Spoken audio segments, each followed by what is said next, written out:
दोस्तों आज की इस वीडियो में हम बात करेंगे गेम टोटल ओवरडोज की, जो कि सितंबर 2005 में लॉन्च किया गया था।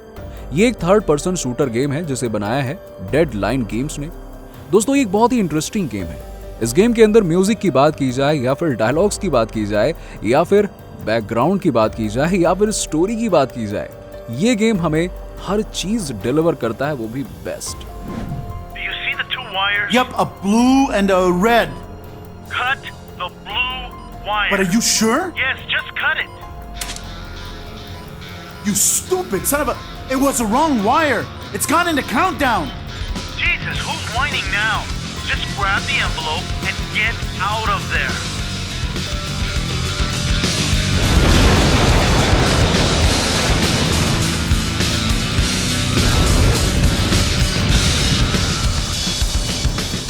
चलिए आज हम आप लोगों को इसकी कहानी के बारे में बताते हैं। दोस्तों बात ऐसी है कि इस कहानी का प्लॉट जनरेट होता है साल 1998 में, जहां का अर्नेस्टो क्रूज नाम का एक well trained American undercover DEA agent अपनी एजेंसी से मिले एक टॉप सीक्रेट के मुताबिक कुछ सैनिकों के साथ मिलकर मैक्सिको जंगल के अंदर सीक्रेटली ऑपरेट कर रहे मिलिट्री से जा भिड़ता है, ताकि पापा मुर्ते नाम के एक बहुत बड़े ड्रग ओवरलोड के बारे में ठोस जानकारी मिल सके, जिसके बारे में किस्से और कहानियों के अलावा कुछ भी ज्यादा सुनने को नहीं मिलता था। तो इसीलिए अर्नेस्टो ने फैले उस सोल्जर के साथ मिलकर रास्ते में आने वाले हर मैक्सिकन मिलिट्री की लाशें बिछाते हुए पापा मोर्ते पर बनी वन एंड ओनली फाइल चुरा कर सेफली अपने प्लेन में अपने साथियों के साथ बैठ जाता है। साथ ही साथ एक तरफ तो प्लेन टेक ऑफ करता है और वहीं दूसरी तरफ पूरा मिलिट्री बेस धमाकों से उड़ जाता है। अब प्लेन के अंदर ही अर्नेस्टो अपने जानलेवा मिशन को कंप्लीट करके खुशी जताता है। लेकिन द हीलियो सिनेरियो चेंजेस जब प्लेन में बैठता है तो उसके साथ ही पापा मुर्ते से मिले रहते हैं। इसीलिए अर्नेस्टो से धोखे से फाइल रखने के बाद ही उसे प्लेन से गिराकर मार देते हैं। I've done that job blindfold. Would have been more of a challenge that way. You've always been fast, Ernesto, but maybe you should try exercising your brain sometimes. Papa Muerte thanks you for your hard work. और आगे Ernesto के मरते ही पूरी agency में कहीं से बात फैलती है कि अर्नेस्टो दरअसल में एक नशेड़ी था और हो न हो उसने अपने लास्ट मिशन में भी ड्रग ओवरलोड कर लिए थे, जिसके कारण ही वो प्लेन से गिरकर मर गया। और उसी के साथ ही पापा मुर्ते वाली फाइल भी मैक्सिको के जंगल में कहीं बह गई। यहीं से असल कहानी की शुरुआत होती है, जहां के कुछ सालों बाद आज के समय में अर्नेस्टो का बेटा टॉमी क्रूज, जो खुद ही DEA एजेंट है, ये बात अच्छी तरह से जानता है कि उसका पिता अर्नेस्टो एक ईमानदार एजेंट था, ना कि वो नशेड़ी था। DEA से सब कुछ छुपाते हुए अपने पिता की मृत्यु की इन्वेस्टिगेशन शुरू करता है, जहां उसकी दोस्ती मार्को नाम के एक छोटे से जुआरी से होती है। और मार्को से पूछताछ के दौरान ही टॉमी को उसके पिता का मर्डर हुआ है ये बताता है और आगे समझाता है कि एक रात बार में बैठे बैठे उसकी मुलाकात लोकल गैंग बॉस सेसर मुराली AK मुरली से हुई थी, जिसने ही नशे के हाल में उसके सामने सारी बात उगल दी थी। तो हो न हो मुराली इन सब के बारे में और भी ज्यादा जानता होगा और तुरंत ही ये सब पता लगते ही टॉमी मार्को की मदद से मुराली गैंग की राइवल गैंग विल्ही लियोज का एक ट्रैक और गैस स्टेशन उड़ा देता है, इस आशा में कि ये सब देखने के बाद मुराली इन सब से इम्प्रेस होकर अपनी गैंग में जरूर इनवाइट करेगा। लेकिन गैस स्टेशन पर ही जल्दी काम खत्म ना करने के बजाय स्टाइल मारने के चक्कर में टॉमी और उसके मास्टर प्लान दोनों की हालत खराब हो जाती है।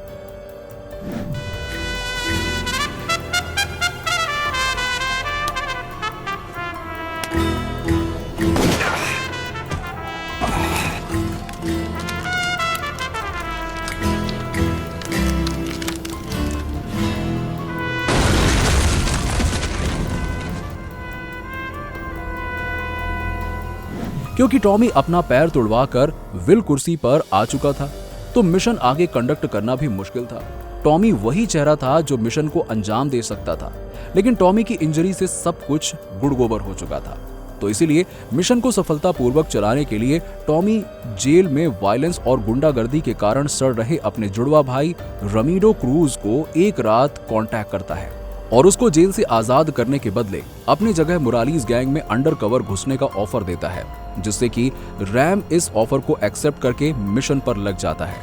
अब रैम आगे टॉमी के इन्वेस्टिगेशन को फॉलो करके पहले तो ग्रीस बर्गर नाम के एक रेस्टोरेंट में बैठे एक Mexican secret police agent mister Mendis से मिलता है, जो कि टॉमी का जानकार है। और ये रैम को मिस्टर मेंडिस कुछ वेपन प्रोवाइड कराते हैं, जिन्हें लेते ही रैम मार्को से मिलने के लिए सीधे रेड लाइट डिस्ट्रिक्ट में स्थित एल मार्चो बार पहुंचता है, ताकि मार्को मुराली के साथ रैम मीटिंग फिक्स करा सके। लेकिन बार में पहुंचते ही रैम देखता है कि पूरी विल्ही लियोज गैंग मार्को के खून की प्यासी हो चुकी है, क्योंकि मार्को ने बार में बैठे उनके बॉस को जुए में बहुत ही बुरी तरह से हरा दिया था। इसीलिए क्योंकि मार्को की जान खतरे में थी, इसीलिए रैम विली लियोज गैंग से लड़ता है और मार्को को बचाकर सही सलामत सिंगल पीस में उसे उसके घर छोड़ आता है। इन सब के अगले दिन मार्को ने मोरालिस को रैम की बहादुरी और साहसी के किस्से सुनाकर उन दोनों की एक मीटिंग फिक्स कराता है, ताकि रैम की मोरालिस गैंग में एंट्री हो सके। और मीटिंग के दौरान ही मोरालिस रैम से आखिरी बार अपनी लॉयल्टी साबित करने के लिए एक नौकरी देता है, जिसमें रैम को विल्ही लियोज के फार्म में घुसकर पहले फार्म के फर्टिलाइजेशन कंटेनर को उड़ाना है और विल्ही लियोज के गैराज में पड़ी उनकी जान से भी ज्यादा प्यारी स्पोर्ट्स कार चुरानी होगी और मोरालिस के पास लानी होगी। रैम मोरालिस की दी हुई जॉब के अनुसार विल्ही लियोज के फार्म में घुसकर पहले तो वहां खड़ा फर्टिलाइजेशन कंटेनर उड़ाता है और फिर आगे रैम विल्ही लियोज के गैंग में से एक बॉस को मारकर चाबी हासिल कर लेता है और कार चुराकर भाग लेता है। तो रैम यहाँ मोरालिस के पास पहुंचता है और कार देखते ही बजाय उसे अपने पास रखने के मोरालिस कार को गोलियों से छलनी करके उसे उड़ा देता है, क्योंकि उसके अनुसार ऐसा करने पर विल्ही लियोज को और ठेस पहुंचेगी, क्योंकि विल्ही लियोज अपने सारे लॉसेस का बदला लेगा। और अगले दिन विल्ही लियोज मोरालिस के 3 नए नवेले ट्रक को चुराकर अपने डाक यार्ड में रख लेते हैं, जहां पर उन्होंने अपना पानी का जहाज भी रखा होता है। अब हम बात करें मोरालिस के 3 ट्रक्स की, तो वो ट्रक्स मोरालिस को हर हाल में चाहिए, क्योंकि उन्हीं ट्रक्स में मोरालिस का 100 टन कोकीन निर्यात होने वाला था। तो इसीलिए मोरालिस के ऑर्डर पर ही रैम विल्ही लियोज के डाक यार्ड में घुसकर पहले तो तीनों ट्रक्स को एक के बाद एक बाहर निकालता है और फिर मोरालिस की दी हुई एक्सप्लोजर से भरी वैन विल्ही लियोज के पानी के जहाज में ही छोड़ आता है। जैसे ही पानी के जहाज का राम नाम सत्य हो जाता है, नासिक कोड आने पर रैम टॉमी को मिशन की सारी बातें बताता है कि कैसे मोरालिस के तीनों ट्रक्स को छुड़ाया, जो कि 100 टन कोकीन का निर्यात करने वाले हैं। और ये सब सुनते ही टॉमी अपने खुरापाती दिमाग से एक और मास्टर प्लान बनाता है, जिसमें कि मोरालिस के कोकीन भेजते ही टॉमी एजेंट पीटरसन और एजेंट जॉनसन को डिटेल भेज करके कोकीन और मोरालिस दोनों को रंगे हाथों पकड़वा देगा। और इस प्लान को अंजाम देने के लिए रैम को सिर्फ उन ट्रकों का पीछा करके कोकीन की लोकेशन बतानी होती है, जिसे सुनने पर तो रैम मान जाता है। लेकिन फिर हम देख पाते हैं कि मोरालिस गैंग की एक मेंबर एंजल ने रैम और टॉमी की सारी बातें सुन ली हैं। खैर, ट्रक को अपनी जगह पहुंचाने के लिए विल्ही लियोज की टेरिटरीज से गुजरना था और विल्ही लियोज ये देखने पर पक्का ट्रक पर हमला कर देगा। इसीलिए मोरालिस रैम को ट्रक्स की सिक्योरिटी का जिम्मा देता है, जो कि रैम के लिए एक बहुत ही अच्छी न्यूज है। और ट्रक्स को सिक्योर रखने के लिए रैम मार्को से जैसे ही हैवी वेपन लेने पहुंचता है, तो वैसे ही मार्को वेपन देकर रैम से कहता है कि उसे ढूंढते ढूंढते एंजल वहां पर आई थी, क्योंकि एंजल को उससे जरूरी बात करनी है। लेकिन रैम फिर यहाँ पर एंजल को इग्नोर मारकर मिशन पर फोकस करता है और फिर रैम मिशन के अनुसार ट्रक्स की सिक्योरिटी का जिम्मा लेकर उन्हें विल्ही लियोज से बचाता है। लेकिन ऐसा करने के बाद ही एक ट्रक ड्राइवर रैम का यहाँ काम खत्म हो गया, ये कहकर उसे मोरालिस के पास वापस लौट जाने को कहता है। परंतु रैम यहाँ इतनी दूर वापस जाने के लिए तो नहीं आया, तो इसीलिए रैम चुपके से एक ट्रक पर चढ़ जाता है। ट्रक रैम को करने सेजर नाम की एक मांस फैक्ट्री में लेकर आते हैं, जहां की रैम की लोकेशन भेजने की बदौलत ही जल्दी एजेंट पीटरसन और एजेंट जॉनसन की असॉल्ट टीम भी यहां आ पहुंचती है। लेकिन मोरालिस को पहले ही पता था कि उसे DEA की एक असॉल्ट टीम अटैक करने वाली है, इसीलिए मोरालिस पलटवार करता है, जिसमें कि एजेंट पीटरसन के साथ ही कई और भी बहुत सारे एजेंट मारे जाते हैं। लेकिन रैम वहां से बचकर फैक्ट्री की तरफ से बाहर निकलता है, जहां से निकलते ही एंजल गाड़ी के साथ वहां पहुंचकर अपने ही गैंग मेंबर को धोखा देते हुए रैम को बचाती है और उसे अपने अपार्टमेंट में ले आती है। एंजल के अपार्टमेंट पहुंचते ही हमें पता चलता है कि एंजल वास्तव में एक मैक्सिकन एजेंट पुलिस है। एंजल भी यहाँ मोरालिस में अंडरकवर ऑपरेट कर रही थी, ताकि वो मोरालिस और उसकी गैंग को पूरी तरह से पकड़ सके। लेकिन अब एंजल की आइडेंटिटी रिवील हो चुकी है तो ऐसे में एंजल रैम को एल मार्चो बार में होने वाली सारे विल्ही लियोज की एक सामूहिक मीटिंग के बारे में बताती है, जिसका मेन मकसद मोरालिस की मौत प्लान करना होगा। और रैम इस मीटिंग में घुसकर विल्ही लियोज के सामने मोरालिस को खुद मारने का ऑफर देता है। तो विल्ही लियोज भी उसे कुछ न कुछ जानकारी बताएंगे और ऐसा विल्ही लियोज करते भी हैं। जब रैम जैसे जैसे एल मार्चो बार में हो रही मीटिंग में घुसकर उन्हें मोरालिस को खुद मारने का ऑफर देता है और गेम में जितनी भी चीजें होने वाली हैं वो संयुक्त अमेरिका के बॉर्डर के पास बने एक मैक्सिकन शहर लॉस टोरस पर आधारित हैं। तो अधिकतर यहाँ पर हमारा एक्शन मैक्सिको में सेट होने वाला है, लेकिन हम संयुक्त अमेरिका के अंदर भी घूमने वाले हैं। अब विल्ही लियोज रैम को उनकी डील के अनुसार एक महत्वपूर्ण जानकारी देते हैं कि मोरालिस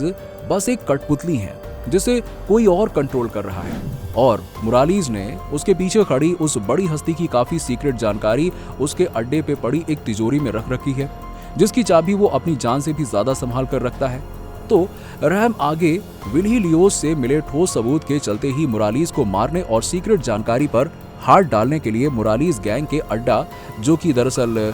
शहर का बुल रिंग है, जहां बिन बुलाए घुसता है और रिंग अरीना से होते हुए मोरालिस के ऑफिस पहुंचकर पहले तो उसका काम तमाम करता है और उसके लाश पर से चाबी लेकर तिजोरी खोलने पहुंचता है, क्योंकि तिजोरी में पहले से ही एक डिजिटल लॉक मौजूद था, जिसे छेड़छाड़ करने पर तिजोरी से जुड़ा एक टाइम बॉम्ब एक्टिवेट हो जाता है, क्योंकि अब पूरा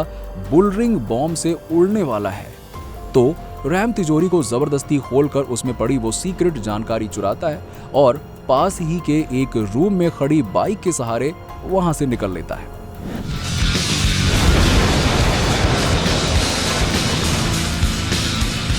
अब आगे रैम एंजल के अपार्टमेंट जाकर उस चुराए हुए जानकारी को पढ़ता है, जिसे पढ़ते ही उसे पता चलता है कि ये कोई डॉक्यूमेंट नहीं बल्कि ये एक पत्र है, जिसे कोई एक पीएम नाम के व्यक्ति ने मोरालिस को भेजा था, ये बताने के लिए कि डीईए में बैठे उसके खबरी के अनुसार ही रैम एक फ्रीलांस एजेंट है, जो कि मोरालिस का भरोसा जीतने के बाद डीईए की रेड कराने के फिराक में है। तो इसीलिए मोरालिस को रैम का पूरा इस्तेमाल करके डीईए की रेड को होने देना,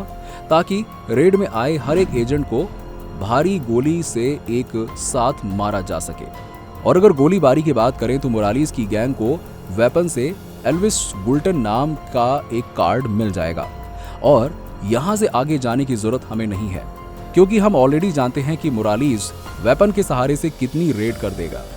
खैर, आगे बढ़ते हैं और अब कहानी में एक और रोचक तथ्य आता है। जब रैम से पत्र में लिखे पीएम इनिशियल के जानते ही टॉमी रैम को बताता है कि पीएम कोई और नहीं बल्कि एक बहुत ही बड़ा ड्रग लॉर्ड पापा मुर्ते है, जिसके बारे में इंटेल यानी कि खुफिया जानकारी निकालते निकालते उन दोनों के पिता अर्नेस्टो की किस तरह से मृत्यु हुई थी। दोनों को यकीन हो गया कि पापा मुर्ते का हाथ उनके पिता की मृत्यु में कहीं न कहीं जरूर है, जिसकी पूरी डिटेल वो दोनों केवल अपना मिशन पूरा करके ही जान सकते हैं। तो अब वो पत्र सीधा एल्विस अल्टोस की तरफ इशारा कर रहा था। तो रैम एल्विस अल्टोस में पहुंचता है और मेन ऑफिस में लाशें बिछाते हुए पीछे वाले गैराज में घुसता है, जहां के रूम की मेज पर पड़े कुछ चित्र से उसे पता चलता है कि पापा मुर्ते ने इस गैराज में वेपन के साथ ही बहुत से ताबूत भी स्टोर करवाए थे, जिनमें सीक्रेट कंपार्टमेंट बने हुए हैं किसी चीज को छुपाने के लिए। लेकिन आज के समय की बात करें तो गैराज से वेपन और कॉन्फ्रेंस दोनों ही गायब हैं। इसीलिए इन्हीं सब के बारे में जानने के लिए रैम और टॉमी एल्विस अल्टोस के मुखिया एल्विस को दबोचने के लिए डिसाइड करते हैं, जहां से मार्को से बोट लेकर रैम समुद्र के सहारे एल्विस के हवेली गार्डन में अपनी ग्रैंड एंट्री करता है और अपने एंट्री पॉइंट से ही अपना रास्ता साफ करते करते रैम दूसरी साइड से छत पर बैठे एल्विस को कंफर्ट करता है और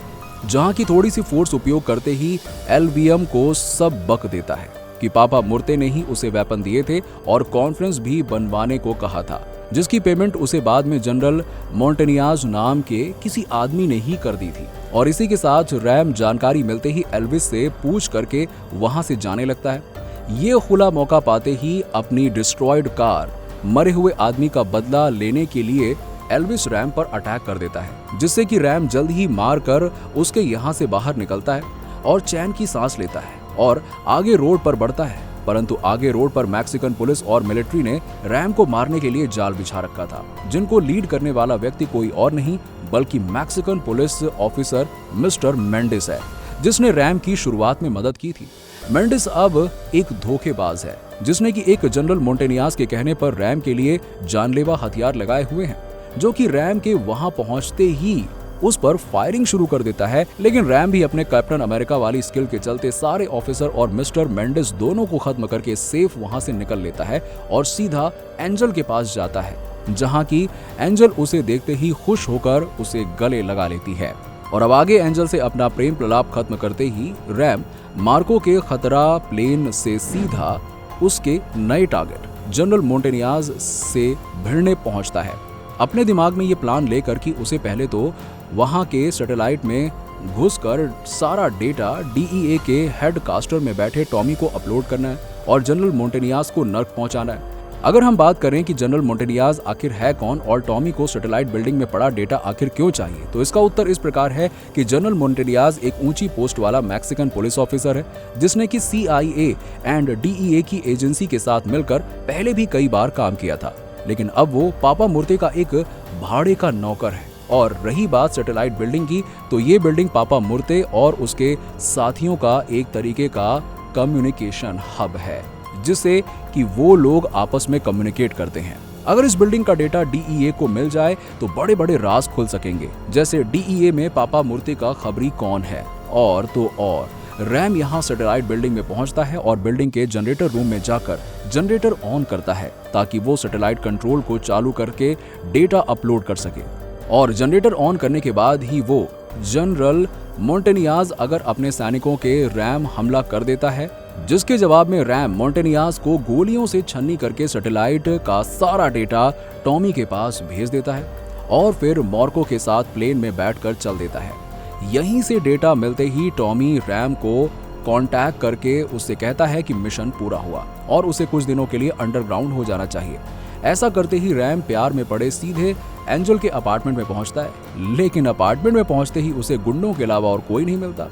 जहां की टॉमी रैम के करे हुए सारे मिशन की खबर DEA के कमांडेंट ट्रस्ट को देकर उन्हें सैटेलाइट बिल्डिंग से चुराए हुए डेटा से मिले पापा मूर्ते के प्लान के बारे में बताता है, जिससे कि तुरंत पापा मूर्ते के गुंडे एक ट्रेन में बैठकर खबरी की मदद से DEA के हेड ऑफिस में घुसेंगे और कोई उन्हें पहचाने ना, इसीलिए वो मरे हुए एजेंट के कपड़े पहनकर और अपने वेपन के सीक्रेट कंपार्टमेंट में छुपाकर खुद ताबूत में लेट जाएंगे और कोई एजेंट चेक करेगा तो उसे सिर्फ मृत्यु एजेंट की नॉर्मल बॉडी ही लगेगी। और इस प्लान से गुंडे DEA के हेड ऑफिस में पहुंचकर उस 100 ताबूत को चुराएंगे जो DEA के मोरालिस की फैक्ट्री से जब्त किया गया था, और वो सब मिलकर एक बॉम्ब लगा देंगे जिससे कि पूरा DEA एजेंसी खाक में मिल जाएगी। तो अब ये सब सुनने के बाद भी ट्रस्ट सब कुछ छोड़कर हाई अथॉरिटी को बताने जाता है, लेकिन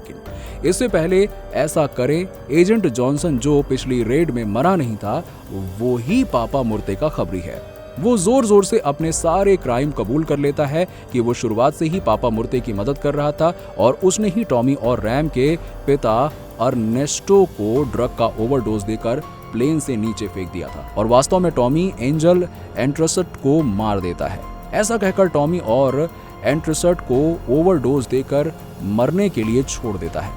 लेकिन टॉमी अपने शातिर दिमाग का इस्तेमाल करके बेहोश होने से पहले रैम को कांटेक्ट करके उसे जॉनसन की सारी सच्चाई बता देता है कि किस तरह से जॉनसन ने उनके पिता को मार करके DEA को कई सालों तक धोखे में रखा और एंजल को किडनैप करने वाला जॉनसन ही है।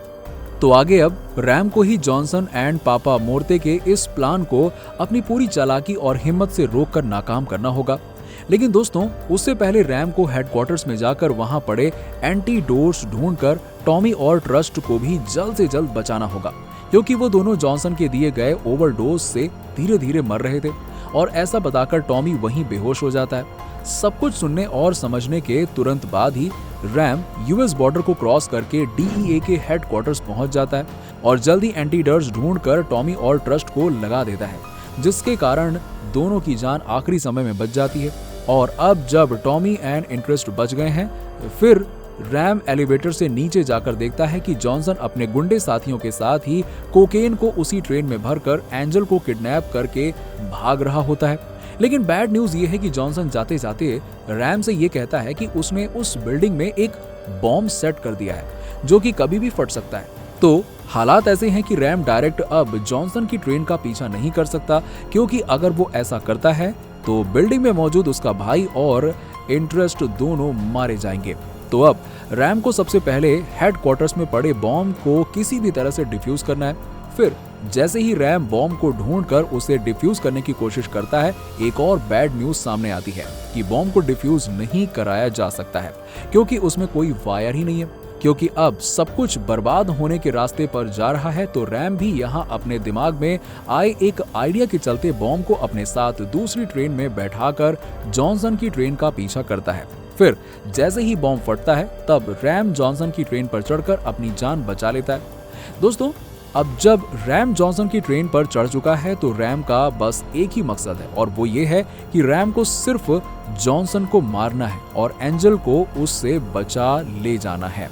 लेकिन सुनने में ही जितना आसान लग रहा है, उतना ये अपने आप में काफी मुश्किल टास्क था, क्योंकि एक तरफ तो कमांडर ट्रस्ट ने कोकेन से भरी ट्रेन को डिस्ट्रॉय करने के लिए रास्ते में आगे आने वाले रेलवे ब्रिज फाइटर जेट से उड़वा दिया है, और दूसरी तरफ रैम से पीछा छुड़ाने के लिए जॉनसन ट्रेन का इंजन अलग करके इंजन पर सवार हो जाता है। इंजन अलग होने के बाद रैम को पता चलता है कि एंजल को भी जॉनसन अपने साथ ही ट्रेन के इंजन पर ले गया है, और फिर वो देखता है कि जॉनसन ने एंजल को इंजन के ठीक सामने बांध रखा है। फिर इसके बाद रैम ट्रेन पर रखी एक बाइक की मदद से ही इंजन का पीछा करना शुरू कर देता है, और फिर इससे पहले कि इंजन उस टूटे हुए ब्रिज को क्रॉस करने के दौरान नीचे गिरे, उससे पहले ही रैम एंजल को बचा लेता है और ट्रेन आगे जाकर ब्रिज से नीचे गिर जाती है, जिससे जॉनसन का किस्सा वहीं पर हमेशा के लिए खत्म हो जाता है। तो दोस्तों, ये थी टोटल ओवरडोज की पूरी स्टोरी लाइन। उम्मीद है कि आपको पसंद आई होगी। कहानी सुनकर शायद आपका भी मन होगा कि इस गेम को एक बार जरूर खेलें। वैसे आपने कभी ये गेम खेला है या नहीं खेला, नीचे हमें कमेंट सेक्शन में जरूर बताइए। अगर वीडियो पसंद आई हो तो वीडियो को लाइक करना ना भूलें, साथ ही साथ ऐसे ही वीडियोस के लिए सब्सक्राइब करें हमारे चैनल को।